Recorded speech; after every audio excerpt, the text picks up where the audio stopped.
Buenas tardes, ¿qué tal? ¿Cómo les va? Bueno, vamos a empezar la clase.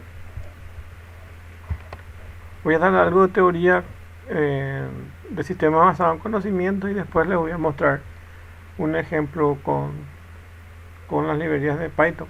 Eso es lo que vamos a ver hoy.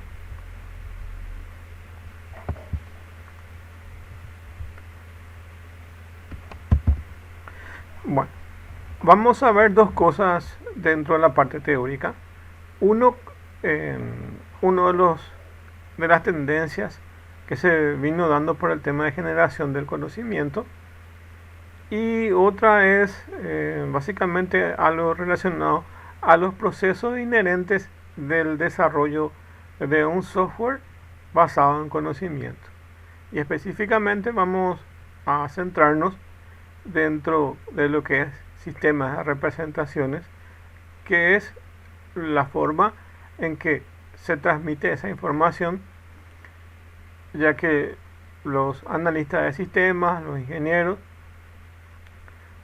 ingenieros en software o los ingenieros en gestión del conocimiento, lo que hacen es tomar la información de expertos y lo tienen que plasmar de alguna forma. Entonces pueden hacerlo de forma escrita, en algún medio gráfico, y específicamente el sistema de representación del conocimiento es ese proceso de captura de información del proceso de desarrollo de un software y cómo se va a plasmar eso para que se pueda entender. Un administrador de proyectos de desarrollo de software tiene que hacer llegar eso tanto a quienes van a codificar. Entonces se tienen que diseñar y poder hacer entender y llegar. Entonces los programadores tienen que tomar esa información y trasladarlos a código. Y también durante el proceso de conversión de ese software, también siempre ocurre comunicación con la gente que es experta en esa área, y también mediante esos gráficos o esos sistemas de representaciones nos comunicamos con los diferentes expertos. Como una vez ya dijimos, el tema es de la comunicación con un experto es que es experto en su área, y el informático también es experto en su área, y básicamente es como que hablen en dos idiomas diferentes. El informático tiene su propio lenguaje y por ejemplo el médico tiene su propio lenguaje, y hablando, entonces el médico va a usar sus términos técnicos y el informático va a usar sus términos técnicos. Es como que hablen en varios idiomas diferentes. Y entonces un sistema de representación de conocimiento puede ayudar a canalizar esas diferencias y poder plasmar en algún modelo cómo es el trabajo que hay que hacer o el trabajo que ya se hizo. Bueno, y esta imagen que estamos viendo acá es un código en Prolog, y exactamente dice Prolog es un lenguaje de programación lógica, y algunos sistemas de representación del conocimiento o sistemas expertos se desarrollan o se han desarrollado con esta herramienta de Prolog. Y como pueden ver aquí, entonces es un lenguaje que básicamente se parece a un SQL, donde uno genera una pregunta y el sistema la responde. Estamos acostumbrados a las preguntas y respuestas del sistema SQL, más o menos se parecen a ese sistema de preguntas y respuestas, y en un lenguaje un poco preparado para ello. Entonces ya existen unas estructuras gramaticales que permiten la comunicación, y aquí también tiene sus estructuras. Esa estructura nos permite dividir en dos grupos lo que son la información en sí. Por un lado tenemos los hechos, que son los datos, y por otro lado tenemos las reglas, que son básicamente las restricciones que se le aplican a esos datos o las características que se le aplican a esos datos. Se creó esta forma de programación pensando que sería la revolución en inteligencia artificial, ya que en aquel momento cuando se ha creado pensaron que de forma lógica se podía desarrollar los sistemas. Hoy en día ha tomado un poco un camino un tanto diferente gracias a las redes neuronales que están llevando hacia otras ramas el tema de la inteligencia artificial. Pero a la vez necesitan sistemas que utilizan los elementos aquí lógicos. Entonces podemos decir que en la inteligencia artificial existen diferentes ramas y una de las ramas es exactamente estas ramas lógicas y otras son las redes neuronales. En esta clase vamos a ver un poco de los dos y vamos a ver que toman caminos totalmente distintos para desarrollar un problema. Entonces, si enfocamos el punto de vista lógico sería de otra forma, y si enfocamos el punto de vista redes neuronales utiliza otro tipo de matemáticas. Aquí utiliza más bien el tema de las relaciones lógicas y en el otro utiliza un modelo matemático en sí. Bueno, entonces estas redes neuronales nos permiten un poco ir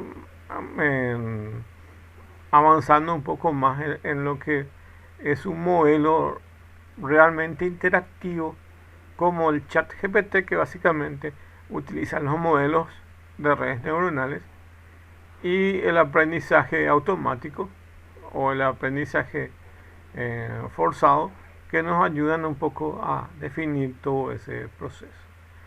Bueno, entonces aquí tenemos un código donde básicamente tenemos los hechos y las reglas y las consultas, que es el sistema tradicional que se le aplica a este tipo de modelos, al modelo lógico. Y el Prolog es una de las herramientas más utilizadas. La otra herramienta un poco más utilizada, además del Prolog, se denomina Clips. No es Lips, no es el Lips que yo estuve explicando, sino que es una derivación del Lisp y una derivación también de este Prolog, y se denomina Clips. Esa herramienta actualmente está descontinuada, pero no se ha perdido del todo, ya que hay una librería de Python que se llama Experta. Antes se llamaba PyNow, esa misma, pero le han cambiado el nombre a Experta, y esa librería Experta utiliza un poco esta sintaxis de hechos y reglas y las consultas. Utiliza todo ese lenguaje de Clips. Entonces, para que no se pierda el lenguaje de Clips, lo han integrado al Python en una de sus librerías. Entonces, el Python es un lenguaje multiuso y tiene diferentes formas de poder trabajar. Incluso pueden trabajar de forma lógica en alguna parte del programa, y otra, si alguien quiere trabajar con redes neuronales, pueden hacerlo igualmente. Entonces no hay restricciones con respecto a eso. Bueno, y entonces tenemos esta herramienta, y cuando varios programadores que desarrollan el GNexus es una herramienta que es un generador de código que se usa mucho en Latinoamérica y tiene un gran impacto en las instituciones, especialmente en las instituciones financieras aquí en nuestro país. No se pueden desprender de las computadoras de IBM, que son esas MyFriend, y esas MyFriend son código de tercera generación, o sea, son lenguajes de tercera generación, y generar código ahí es bastante complicado porque es de tercera generación. Y un poco esta visión de los creadores de GNexus de tomar ese mercado y generar programas que puedan automatizar todo ese proceso y generar código para esas máquinas. Eh, por lo cual, hoy en día la gente que trabaja con las mainframes de IBM programan todos con GNexus. De hecho, hay programadores un poco más antiguos que programan en COBOL o programan en RPG, que son los lenguajes nativos de esas herramientas, y su base de datos es el DB2. También hay versiones de Java para esas máquinas, pero en general trabajan con los lenguajes un poco más de tercera generación, de aquella época donde se han creado esas máquinas. Las máquinas en sí evolucionan, el hardware evoluciona, pero el sistema operativo es el problema, de que no evoluciona tanto, y por compatibilidad lo que pasa es que por esa compatibilidad sigue trabajando con sistemas de lenguajes de tercera generación y no generan otras herramientas. Entonces GNexus se ha tomado ese espacio al proveer una herramienta de alto nivel donde uno diseña las pantallas y tiene su propio lenguaje y luego genera código para esas máquinas. Entonces facilita la tarea. En nuestro país es bastante utilizado y, como les dije, en Latinoamérica también, aunque gran parte del resto del mundo sigue utilizando esta poderosa herramienta, pero los desarrolladores que tienen una buena visión no se quedan atrás, sino también no solamente dan soporte a este tipo de hardware y de sistemas operativos, sino que también generan para otros sistemas operativos, para web y para móviles. Entonces tienen ganado en diferentes tipos de lenguajes, desde Java, en Visual Basic y otras plataformas, Ruby, que le proveen soporte para el desarrollo de estas soluciones. O sea que el GNexus es una herramienta que nos provee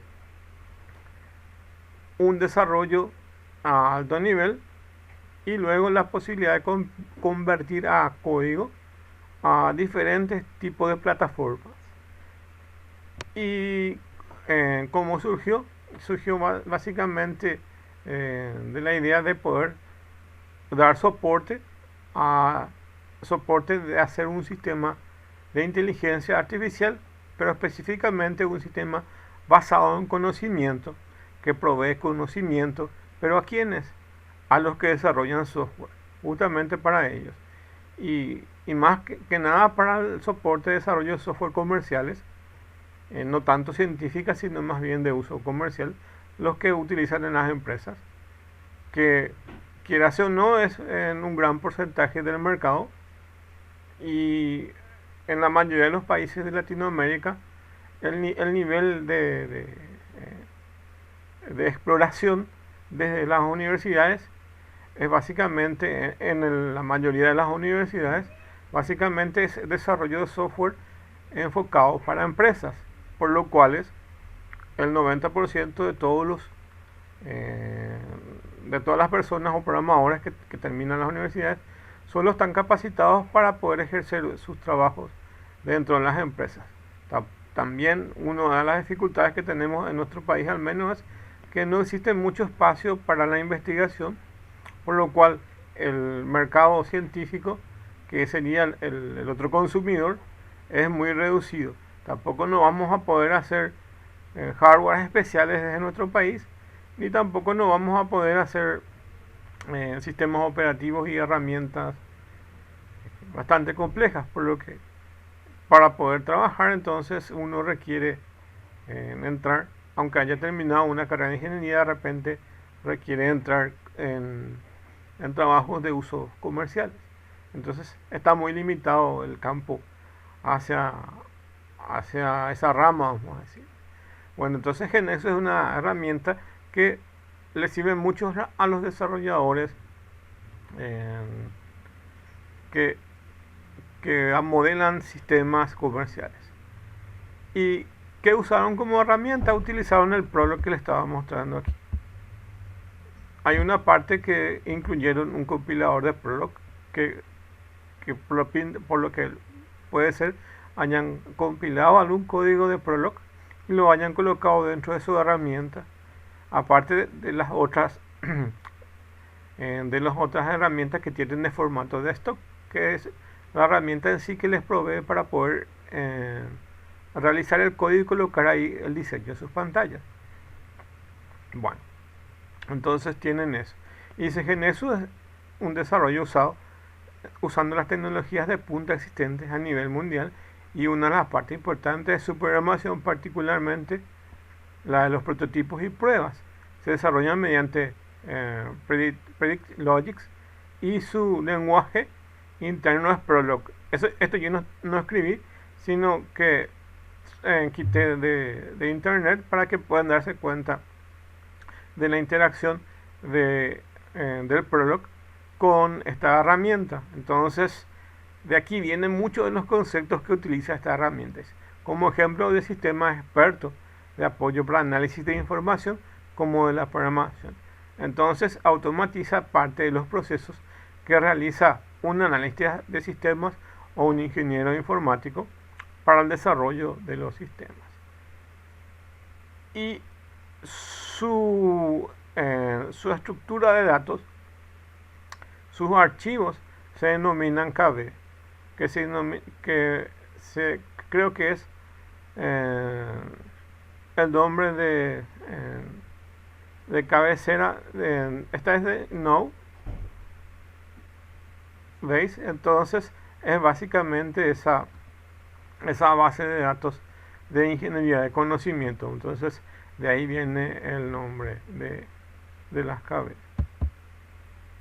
Bueno, GNU es una tecnología de desarrollo multiplataforma basado en la representación del conocimiento, que es básicamente nuestra materia,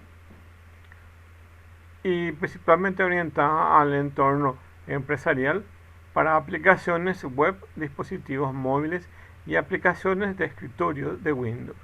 Los desarrolladores describen la aplicación en un lenguaje de sitio de alto nivel, sí, porque está a alto nivel, porque hay gente que ni conoce Java, pero puede programar en Java, entonces, o programa en otras herramientas, y lo que genera es el código en diferentes plataformas. Entonces pueden generar código en Java y pueden colocar en páginas web y otras plataformas, sin que el programador maneje literalmente esas herramientas. Entonces, por eso es de alto nivel, ya que permite trabajar en diferentes plataformas sin que el programador conozca de lleno esas plataformas. Entonces, no es necesario que conozca de Java para poder trabajar, pero sí sería útil, porque como cualquier herramienta, algunas deficiencias que también tiene esta herramienta es que cuando se compila o cuando la herramienta en sí va a trabajar, se desarrolla en una plataforma, en una versión exclusiva de Java, y cuando después se actualiza esto, ustedes saben que después de un tiempo, si usted tiene instalado los drivers de Java, eso automáticamente se trata de actualizar, y a veces o uno lleva el proyecto a una computadora un poco más vieja o más nueva, entonces el software es diferente a la versión de Java que tiene instalado esto, y a veces genera conflicto. Por eso es bueno también conocer algo de Java para poder resolver esos problemas que en teoría no deberían haber existido. Bueno, entonces es una herramienta de alto nivel. No todo es color de rosas, tiene también sus particularidades. Y yo, por ejemplo, tengo una crítica con respecto a esta herramienta, que parecería ser que hay veces que la gente compila el código, y lógicamente el código debería ser un trabajo, y de repente no hace. Evidentemente hay unos errores que genera esta programación y a veces tiene una visión un poco complicada porque parecería ser que tomó la idea de la tercera generación y la mezcló un poco con la cuarta y salió algo que no es precisamente algo muy cómodo para programar, pero se usa mucho porque es mucho más complicado trabajar con herramientas de tercera generación y es mucho más complicado generar códigos para diferentes plataformas. Entonces, por eso siguen optando por utilizar este tipo de plataformas. No existen muchos generadores de código. De este nivel al menos no existen muchos. Porque casi siempre cuando alguien genera un compilador, lo hace pensando en esa plataforma. O cuando uno genera, por ejemplo, en una plataforma nativa para iOS o para Android, entonces lo hace pensando en esa plataforma, no lo hace pensando en diferentes plataformas. Aunque ahora hay herramientas como Fruiten, por ejemplo, o Ionix, o algunas librerías que nos están posibilitando poder integrar diferentes plataformas, pero más que ver, están desarrolladas para sistemas desktop y para celulares. Entonces, ese es el mercado que están enfocados.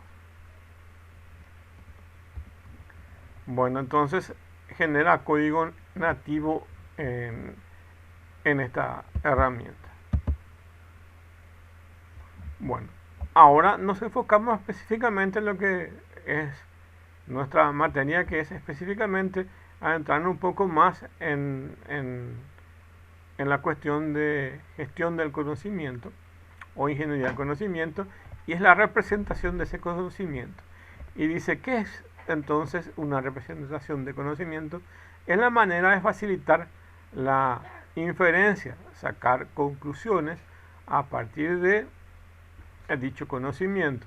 Analiza cómo piensa formalmente, cómo usar un sistema de símbolos para representar un dominio del discurso, aquello que se puede hablar, junto con las funciones que permiten inferir a realizar la representación formal sobre los objetos. Generalmente se usa algún tipo de lógica para proveer una semántica formal de cómo las funciones de razonamiento se aplican a los símbolos del dominio del discurso.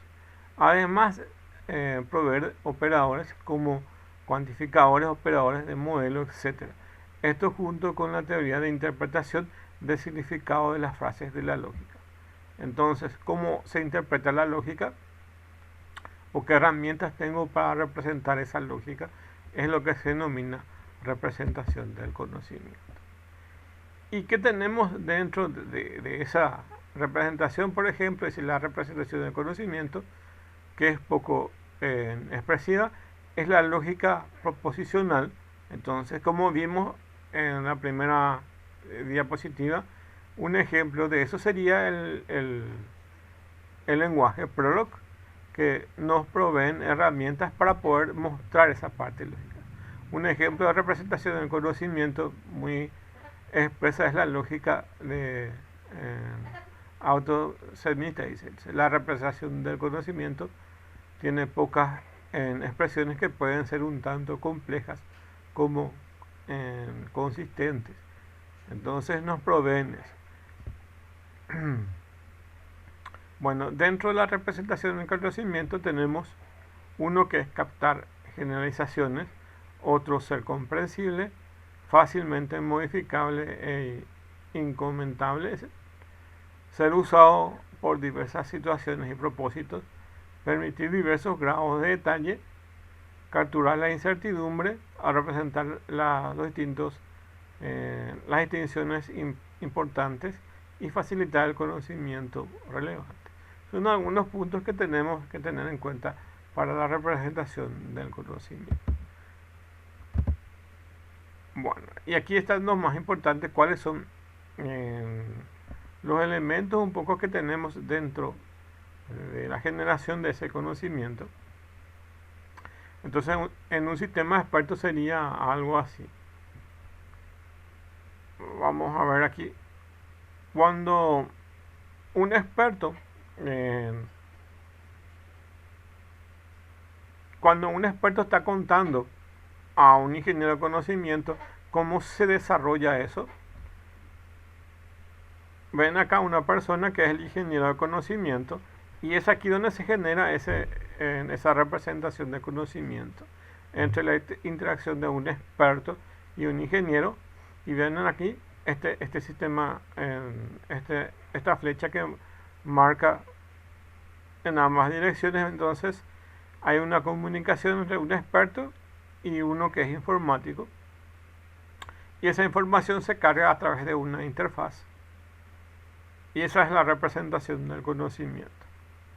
Y todo el sistema en sí es este. Entonces, cuando el sistema ya está cargado y ya está funcionando la parte lógica, entonces también un usuario a través de otra interfaz puede hacer una consulta, así como se hace una consulta SQL al motor de inferencia, y se accede a su base de datos, que es su base de conocimiento.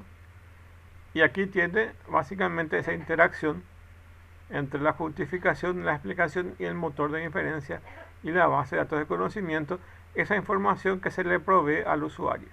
Entonces, el usuario solicita algo y el sistema, que tiene mucha información útil, entonces accede a este motor de base de conocimientos, accede a su base de datos, utiliza la parte lógica y le devuelve al usuario el resultado. Entonces aquí tenemos una parte de ese trabajo, que es la parte de las consultas. Y aquí tenemos esta otra parte, que es donde interacciona un informático con un experto. Un experto puede ser un médico, un abogado o cualquier profesión o tipo de trabajo que provea información útil al sistema. Bueno, como ven aquí, entonces los tipos de conocimiento utilizan los hechos, las reglas y las afirmaciones y preguntas, que básicamente esa imagen de lo que le estaba mostrando. Las reglas son generalmente esas estructuras que nosotros conocemos como if, then, else, así a alto nivel. Las estructuras son propias de esa herramienta y utiliza la lógica. Bueno, aquí tenemos gráficamente todo ese proceso. Entonces tenemos la identificación, la conceptualización, la formalización, la implementación y la prueba, que es básicamente lo que nosotros hacemos durante todo el proceso de desarrollo de software, como pueden ver aquí. Y esta parte de esa comunicación que existe entre un experto y un ingeniero del conocimiento es exactamente nuestro sistema de representación. Un médico se comunica con un informático, pero ¿qué pasa? Nosotros no vamos a entender, los informáticos no vamos a entender la jerga o el lenguaje de un médico, entonces necesitamos un sistema de representación, y es aquí esos trabajos donde se hace. Y toda esta parte ya es parte del desarrollo de software en sí. Entonces, hasta definir las reglas, los hechos y las pruebas en sí para verificar que esto funcione correctamente.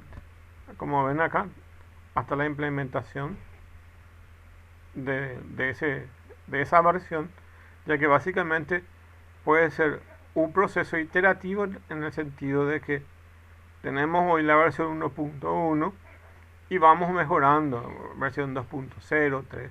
Entonces siempre es iterativo, incremental y también evidentemente evolutivo todo ese desarrollo de software.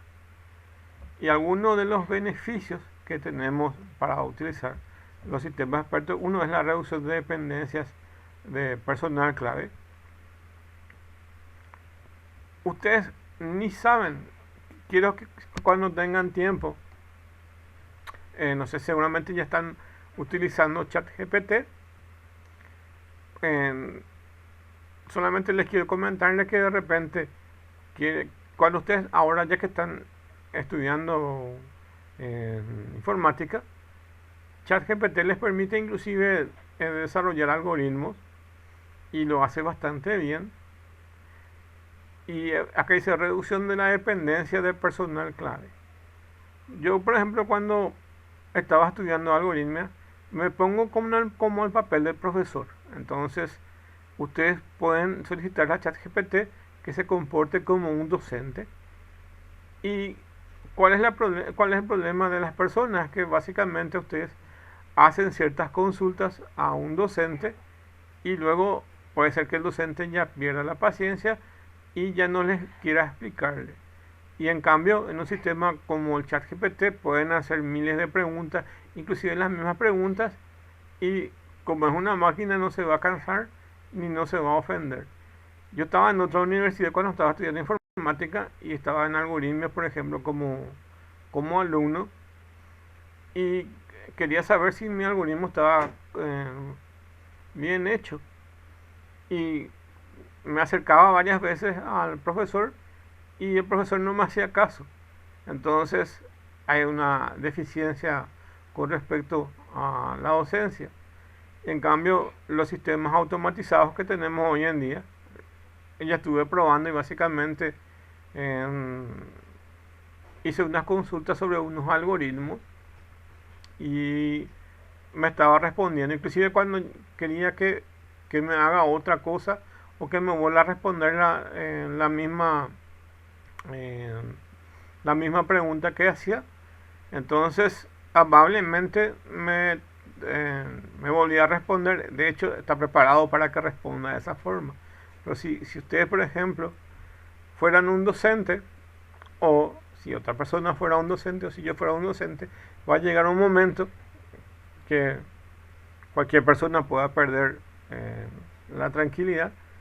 Y es diferente, entonces las máquinas funcionan de otra forma. Por eso no podemos, yo quiero comparar esta parte de reducción de dependencia de personal clave.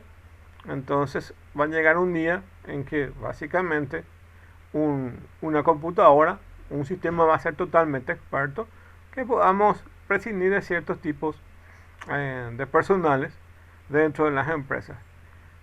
La tendencia es que básicamente la inteligencia artificial vaya tomando ciertos campos. Hay, como ustedes pueden leer, hay profesiones que probablemente dentro de 50 años la inteligencia artificial pueda suplir. Entonces, estos personales clave se pueden, eh, por ejemplo, dicen que el periodista puede ser reemplazado por la inteligencia artificial. Hay varias cadenas importantes en Estados Unidos y creo que en algunas en Latinoamérica que ya están utilizando periodistas virtuales que pueden trabajar 24 horas. En cambio, una persona no puede estar 24 horas al aire porque se puede cansar, se cansa. Entonces, vamos a ir viendo algunas diferencias. El tema de las secretarias también, de las recepcionistas. Hay sistemas de chatbots que básicamente pueden ya suplir, por ejemplo, agendamientos de médicos o preguntas frecuentes que uno hace a una empresa. Los chatbots ya pueden suplir ciertas funcionalidades de personal clave. Facilita el entrenamiento de las personas, ya que básicamente esos sistemas expertos, eh, como dice su nombre, son sistemas expertos y están programados por gente de informática y están preparados por gente experta en algún área. Entonces facilita el entrenamiento. Imagínense que un nuevo personal empieza a trabajar recién y está frente a un sistema experto. El sistema experto le va a decir qué posibilidades tiene y cuáles son las mejores opciones para realizar el trabajo. O imagínense que un recién graduado de medicina no tenga mucha experiencia para diagnosticar, pero puede cargar nuestros sistemas expertos la condición de salud de una persona y los sistemas le pueden ayudar a decidir cuál es el diagnóstico correcto de esas personas. Mejora la calidad y la eficiencia en el proceso de toma de decisiones, ya que básicamente al final estos sistemas son simplemente ayudas. No puede cambiar la responsabilidad humana, sino quien toma al final las decisiones es un humano. Yo puedo ser un médico y uso un sistema experto para diagnosticar, pero la responsabilidad recae sobre el médico, entonces al final las decisiones son de ese médico. Puede usar simplemente en una computadora como una herramienta de apoyo, pero ¿qué pasa si hace mal el diagnóstico y hace un tratamiento indebido al paciente? Entonces no le va a culpar a la computadora que le quitó ese resultado. La responsabilidad y la decisión es siempre del profesional. Y otro es la transparencia de la capacidad de las decisiones. Entonces también nos permite preguntarles por qué llegó a ese resultado. Entonces nos permite un poco indagar y ir ahondando en el conocimiento que está cargado en los sistemas de expertos, que le pueden preguntar ¿y por qué me llega hasta este resultado? Entonces pueden ir viendo y el sistema tiene que ser capaz de poder decir yo llegué a esta condición porque analicé estos datos y estos datos. Es como que le piden a estos sistemas desarrollarme la raíz cuadrada, entonces, y mostrarme cómo hiciste ese proceso. Y les va a mostrar cómo eh, realiza ese proceso. Y lo hace exactamente como si fuera que sea un experto dentro de esa área.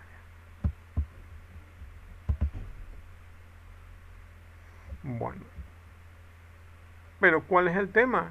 El tema es que básicamente los costos de contar con estos sistemas expertos es bastante alto.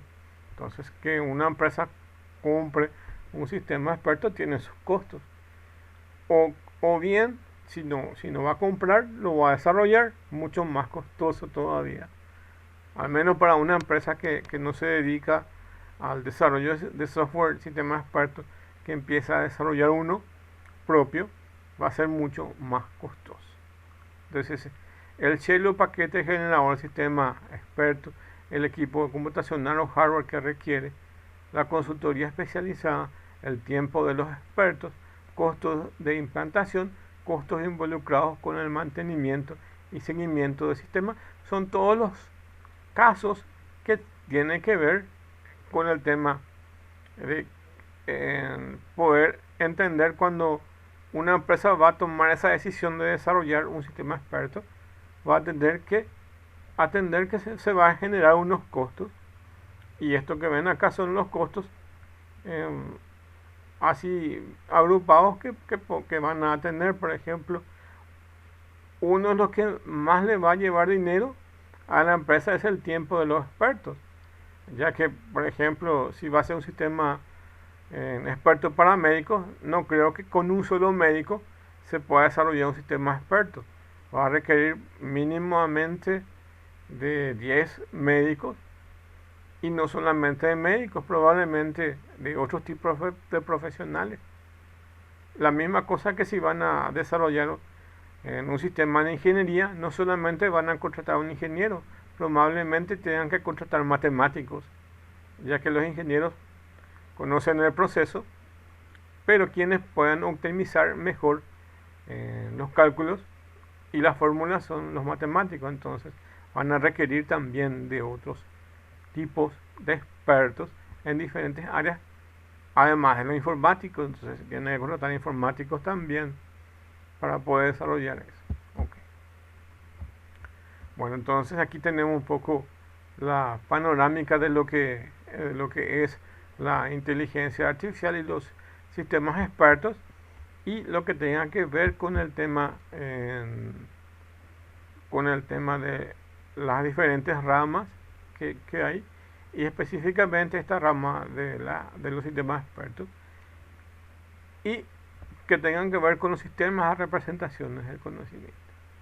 Bueno, entonces, de las características de los sistemas expertos tenemos la habilidad para adquirir conocimiento, la fiabilidad para poder confiar en los resultados o aplicaciones, la solidez que puede dar en el dominio del conocimiento, la capacidad para resolver los problemas. Entonces, estas son las características que sabemos que tenemos de los sistemas expertos. Los componentes que tenemos de un sistema experto son la base de conocimientos, el mecanismo de inferencia, los componentes explicativos, la interfaz de usuario y los componentes de adquisición, que es básicamente el gráfico que está representado aquí. Entonces, son todos estos elementos de los sistemas expertos. Bueno, y como dijimos, la base de conocimientos es nuestra base de datos, donde están los datos, y también ciertas partes lógicas que lo que hace es al conocimiento. Los mecanismos de diferencia es la máquina en sí. El motor sería como un motor, así como el motor de base de datos, que es el gestor de todo ese proceso. Entonces, es quien provee esa información. Después están los componentes explicativos, y es cuando le pedimos, desde el punto de vista de usuario, explicarme por qué me hiciste esta parte lógica de esa forma. Y empieza a explicar todo el proceso. Es una revisión de todo el proceso. La interfaz del usuario es como yo me comunico con el motor de inferencia o mecanismo de inferencia. Y los componentes de adquisición es exactamente el punto donde el médico se comunica con el informático. Entonces es ese mecanismo de que ocurre un relevamiento de datos y las representaciones de esa información en algún esquema o en algún sistema. Bueno, aquí tienen el gráfico de todo ese proceso, que es visto de otra forma la gráfica que ya llegamos a ver. Acá tienen el mecanismo de conocimiento, la representación del conocimiento, el tratamiento del conocimiento, y aquí tienen desde el punto de vista de usuario, y acá tienen desde el punto de vista experto. Y esto es lo que ocurre dentro de ese proceso, que son todos los elementos que están descritos aquí. Bueno, entonces, una arquitectura específica de un sistema de base de datos tiene la base de datos de conocimiento, la base de datos hechos y el motor de inferencia. Como pueden ver aquí, es básicamente otra forma de ver ahí.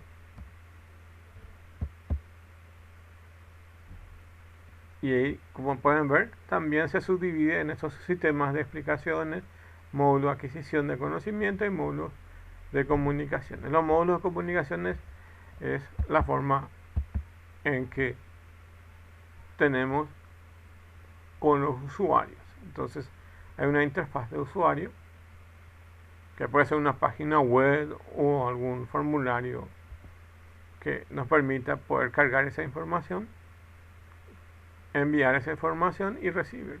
Lo más fácil es pensar como un componente de página web donde ustedes solicitan información y el sistema les responde. Bueno, y ahí termina entonces esta parte teórica, y ahora voy espérenme un ratito, voy a entrar en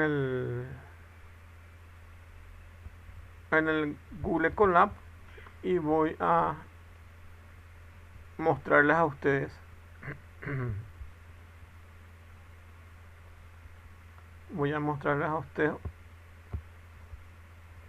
específicamente lo que quiero llegar a mostrarles.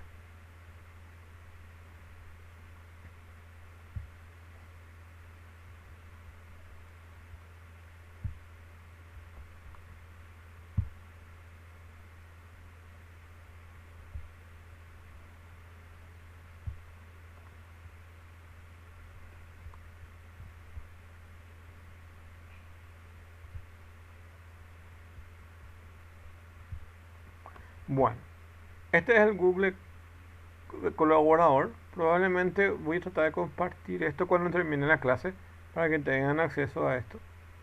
Y es mostrarles un poco cómo se puede hacer estadísticas con Python y con herramientas que, que yo ya les estuve explicando un poco. Entonces, que eran NumPy y Pandas.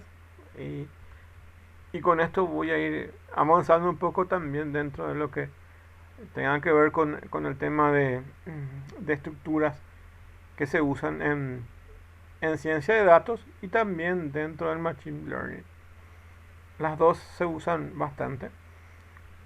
Y con el Google Colab me permite también colocarle texto. Entonces fui describiendo un poco los conceptos que se dan dentro de estadísticas para poder mostrarles después el código.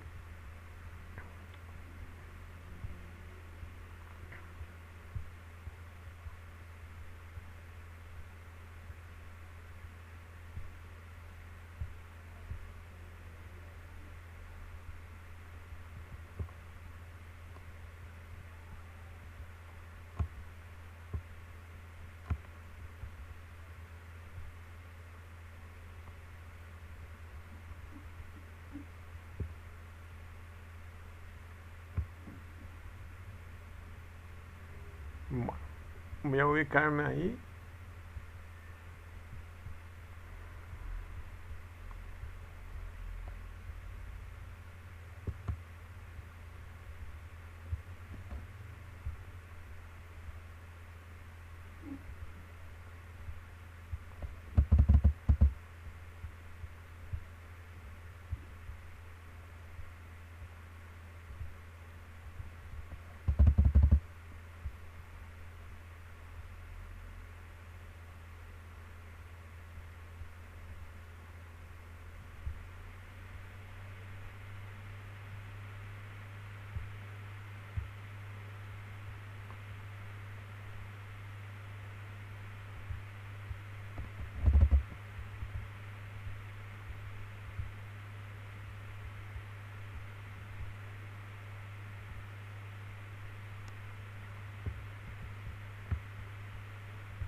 Bueno, ahí voy a ir explicando. Bueno, vamos a ver algunas cuestiones de estadística.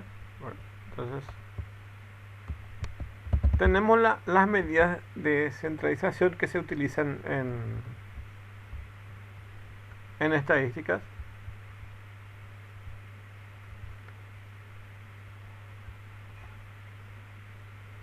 Que son básicamente estas que figuran aquí, que es la media, la mediana, la moda, que son las tres tendencias centrales usadas para poblaciones que no cuentan con demasiadas, ¿qué dice aquí? Con demasiados datos, es decir, que no necesitan agruparse. Ese es el tema con estas medidas. Esto algunos dan en el colegio y algunos van a dar cursos en la universidad o cursos fuera de la universidad que tengan que ver con estadísticas. Y así como podemos hacer estadísticas con Excel o como algunos paquetes especializados en estadísticas, como el SPSS, algo así, o el Minitab creo que es, y hay otras herramientas. Inclusive para las tesis a veces cuando van a hacer sus tesis, en algunos casos van a necesitar utilizar estadísticas, en otras no, pero en la gran mayoría sí se utiliza. Y hay gente que se dedica a la investigación y lo va a utilizar. Bueno, en algunas empresas también se utilizan estadísticas para la parte comercial. Entonces, para evaluar un poco cómo se está comportando la empresa, si le va bien, le va mal, o qué puede esperar, o lo que se hacía normalmente y hoy en día se le llama ciencia de datos. Entonces, la ciencia de datos utiliza esto, que básicamente es la estadística. Bueno, entonces las medidas centrales son la media, la mediana, la moda, y son estas que son de la tendencia central, así se denomina. Al hablar de medidas de tendencia central, nos referimos a las medidas estadísticas que pretenden resumir en un único valor el conjunto de valores. Entonces, tenemos una población y de esa población tomamos unas muestras y de ahí podemos quitar la media, la mediana y la moda, que son un resumen de todos esos en pocos valores. Entonces, es eso. Bueno, entonces tenemos, por ejemplo,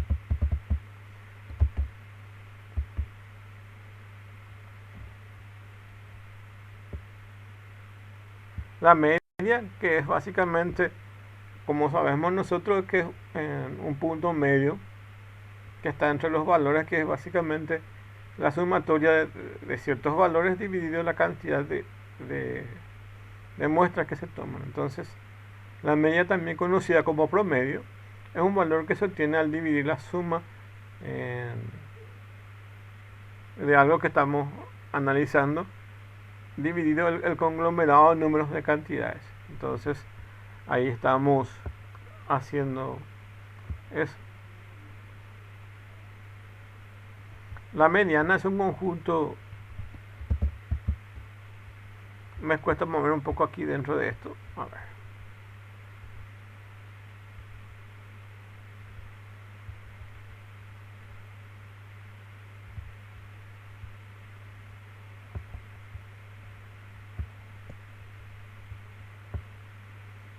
La mediana es un conjunto que es un valor que se encuentra a la mitad de los otros valores, es decir, en la computadora es el número menos a mayor. Este se encuentra justamente en el medio de lo que están arriba. Supónganse que tienen una campana de Gauss o básicamente una curva, y dentro de esa curva sería el punto que esté, como dice acá, mayor, entonces de menor a mayor, y esa es la mediana de ese conjunto de datos. Y la moda es la que tiene mayor frecuencia. Entonces, acá dice el valor que hay. La moda es el valor que aparece más dentro de un conglomerado. Entonces, supónganse que se van a un estadio deportivo y empiecen a preguntarles al terminar el partido si de qué equipo son los que están saliendo del estadio. Entonces, o son de Cerro, o de Olimpia, o de algún otro club, y el que tiene mayores adeptos, entonces es lo que se denomina MOA. Entonces, el que tiene mayor frecuencia. Y los percentiles son unas medidas especiales, y según un percentil es una medida estadística utilizada para comparar datos. Consiste en un número de 0 a 100, por eso su nombre de percentiles, que indica porcentajes de datos que son iguales a un determinado valor. Después hay unas diferencias otra vez dentro de esos percentiles que se denominan cuartiles, que son una subdivisión otra vez, y hay otros que se dividen por la mitad. Entonces, o sea que ustedes tienen ese percentil que pueden dividir otra vez en varios bloques, pero en general son de 0 a 100. Bueno, son herramientas que se utilizan mucho en estadísticas. Bueno, ahora, ¿cómo vamos a hacer eso en Python? Lo primero que vamos a usar son las herramientas que ya usamos algunas de las clases para explicar, que era Pandas y NumPy. Entonces, yo ya les había explicado eso, que tenemos estas dos librerías en Python. Pandas es para el manejo de datos y NumPy es para el manejo de números. Pero este de NumPy también tiene algunas funciones estadísticas, y el de Pandas también tiene algunas funciones estadísticas. Y en su combinación podemos quitarle provecho. Entonces, lo primero que tenemos que hacer es importar esas librerías. Una vez importadas esas librerías, necesitamos generar números. En este caso vamos a usar esta librería que es random para generar números randómicos, números aleatorios. Y va a generar en un ejemplo que es random.samples y le va a asignar a esta variable a que es una matriz, y va a generar una matriz de valores que va a generar números aleatorios, y su máximo valor que puede generar es esto. Entonces generan en ese rango esos valores. El resultado de eso es lo que se visualiza acá, que generó esos valores de forma aleatoria. Se generan esos números de forma aleatoria ya que necesitamos números para poder hallar exactamente cuál es la media de estos números, cuál es el percentil o cuál es la moda, ¿ok? Y entonces tenemos que tener estos conjuntos de datos que vamos a necesitar. Bueno, el primero de los cálculos que necesitamos es la media, que es la suma de todos esos números que aparecen ahí dividido la cantidad de números que se generó. Y eso lo podemos hacer de forma matemática, pero aquí ya tenemos esa función. Nosotros simplemente le pasamos la matriz que se denomina A, y ahí están todos esos valores que se generaron, que son estos que están acá. Bueno, y le pasamos esa matriz y escribimos la palabra mean, y le pasamos como parámetro la matriz y NP, que es básicamente el NumPy dentro de NumPy, que es esta librería de NumPy. Nosotros decimos import NumPy as NP. Significa que estamos creando un alias para no escribir. Esto es largo para escribir, entonces es más corto escribir NP. Y le decimos importarme la librería NumPy y voy a utilizar un alias que se llama NP. Super. Entonces ahí abajo, cuando voy a utilizar directamente con el nombre de NP, ya lo voy llamando. Y este otro, import pandas as pd. Entonces, cada vez que le llamo a pandas, directamente voy a llamar a pd. Ok. Bueno, entonces yo digo la función del promedio. A ver, acá pongo promedio. La función del promedio es mean y NP dice, entonces esta definición está dentro del NumPy, numpy.mean, y utiliza un método que es el mean, y le pasan el parámetro y él calcula la media de eso y se carga en esta variable que está aquí, y imprimo eso, y el valor que se imprime es esto. ¿Ves? Entonces se dan cuenta, es bastante simple. Es como agarrar un Excel y colocarle las funciones. Bueno, entonces le ponen en Excel, abren una celda, le ponen es igual y ahí le llaman promedio. Claro que sí, ya está. Claro que nosotros ya estamos utilizando un Excel en español, entonces es directamente escribirle la fórmula con el nombre en español, entonces ponemos promedio. Pero como esto es un lenguaje, entonces usamos un nombre en inglés. ¿Okay? Entonces con esto ya colocan eso. No se preocupen porque yo les voy a compartir al terminar la clase la entrada a esto. Entonces ustedes pueden ver. La idea no es que ustedes aprendan, es para que puedan tener una idea de cosas que se puedan realizar. Pero les va a servir mucho si quieren entrar y probar. Pueden entrar a ejecutar esto. Y ahí va a generar el valor que está acá. En este caso se dan cuenta que me da error. ¿Por qué? ¿Por qué me da error? Tengo que empezar aquí a ejecutar desde el inicio. Tengo que importar las librerías. Cuando está correcto, entonces me pone acá un check de color verde. Ya importé las librerías. Ahora voy a generar mis números randómicos y voy a cargar en esta variable A. Y esa variable A es visualizar esa información como es un número randómico, en cada ejecución evidentemente va a cambiar esto. Entonces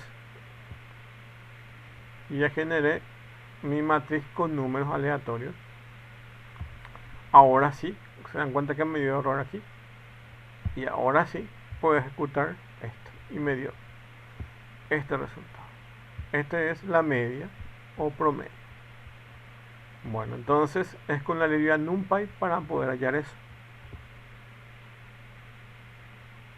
Para hallar la mediana, para hallar la mediana, entonces es también con la librería NumPy, np.median, y le dan la media.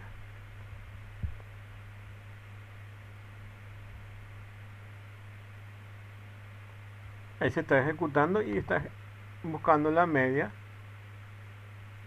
la mediana, quiero decir, la mediana de este conjunto de datos, que es esto. Se dan cuenta que el número cambió, okay. ¿Y por qué va a cambiar? Porque la generación de números aleatorios, como dice su nombre, es aleatorio, y en cada ejecución que ustedes le den va a salir números distintos.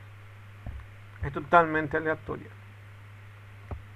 En general se denominan números pseudo aleatorios porque la probabilidad de estas es que en algún momento dado se repita. Entonces hay algoritmos especiales, no las que tienen los lenguajes, sino funciones matemáticas especiales que muchos fabrican, que reducen el tema de que después existen probabilidades de que se vuelvan a generar esos mismos números. Okay. Bueno, entonces aquí ya hallamos la media y la mediana. Este SCI también nos permite calcular con nuestra librería. SCI PI nos permite básicamente calcular la moda. Entonces aquí es otro paquete de estadísticas. Este, ok. Entonces aquí podemos quitar eso. Bueno, y ahí tenemos entonces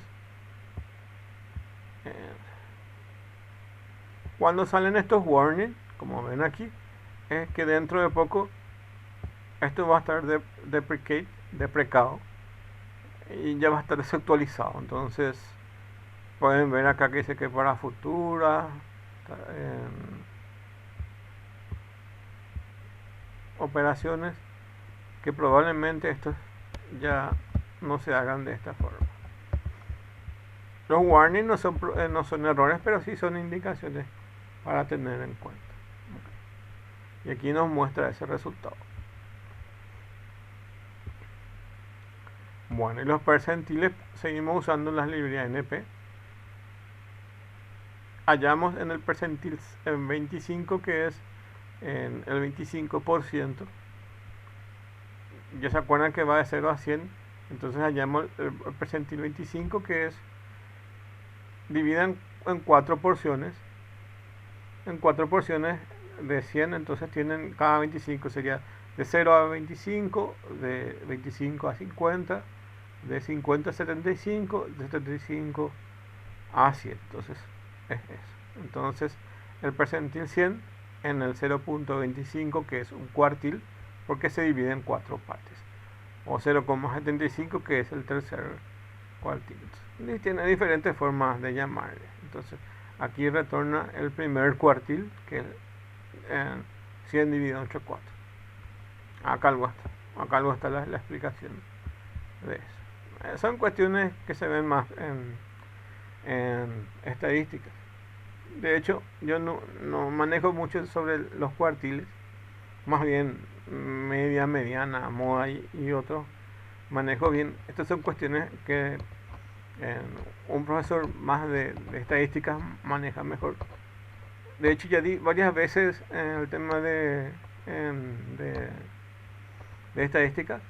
Me entiendo más o menos, pero su aplicabilidad es la que no me cierra bien. O sea, tengo que ver un poquitito más esas partes. Entonces, es eso. Bueno, entonces hay una tarea que vamos a hacer después, que es continuar. Hay una lista en un PDF para poder seguir viendo esta parte. La verdad es que quería probarles todo para que puedan después copiar directamente ahí, o yo les copio, y vamos a continuar con la parte de estadísticas de las que están acá. ¿Por qué me tomo mi tiempo de mostrarles estas funciones estadísticas? Porque algunas de las funciones estadísticas se usan dentro de lo que es ciencia de datos. Porque al final ciencia de datos lo único que hace es estudiar el comportamiento de los datos. Entonces, de repente con un gráfico ustedes pueden saber el comportamiento, si es que hay venta o no, o si están dentro del departamento de marketing, si el producto tiene o no salida. Eso con un gráfico se puede ver, y en otros casos con funciones estadísticas. No están limitados a las herramientas en sí, solo les estoy mostrando cómo se hace en Python con las librerías de NumPy y Pandas que ya les expliqué. Pero esas librerías tienen un montón de funciones que vamos a ir viendo, pero una de ellas también es las funciones estadísticas. De hecho, Pandas y NumPy se crearon específicamente en alguna de las funciones para ciencia de datos, y por ser ciencia de datos también debe incluir estadísticas. Como les dije, no están limitados, ustedes pueden hacer estos cálculos en Excel o en otras herramientas que son mucho más simples para poder trabajar. De hecho, yo no lo voy a recomendar que trabajen directamente aquí para estas cuestiones, ya que Excel es mucho más fácil de hacer. De repente la única ventaja que tienen trabajar con esta es que esta es una herramienta que ustedes ya saben que Python es de uso libre, y estas librerías también de uso libre, y para no pagar licencia entonces convendría usar estas herramientas. Pero si tienen a disposición otras herramientas, a utilizarlo. De hecho, lo que estuvimos viendo con algunas visualizaciones en Power BI o en Tableau, que son herramientas gráficas que nos permiten hacer esto mismo, poder mostrar esta información. En alguna de las clases les voy a mostrar cómo cargar una en Power BI y en Tableau 3 archivos relacionados, y después eso mismo tengo preparado la carga también acá utilizando Pandas, NumPy y otras herramientas que es Matplotlib, que sirven para poder visualizar esos datos.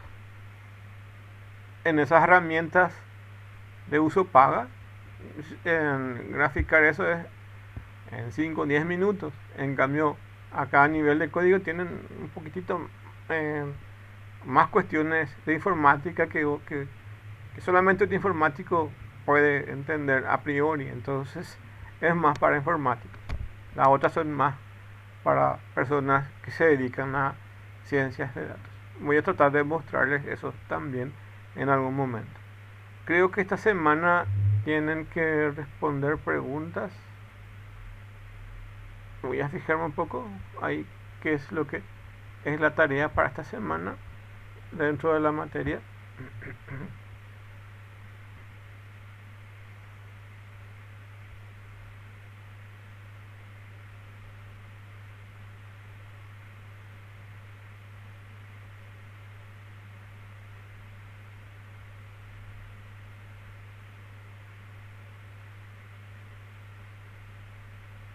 ¿4 de mayo? Hoy es 4 de mayo, sí.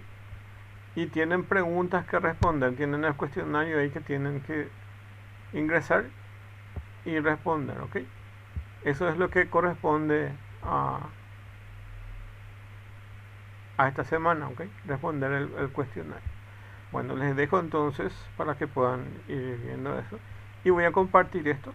Y también voy a subir el video para que tengan acceso. Voy a estar compartiendo este Google Colaboratory para que puedan ir viendo si les interesa un poco cómo se hace la parte de estadísticas.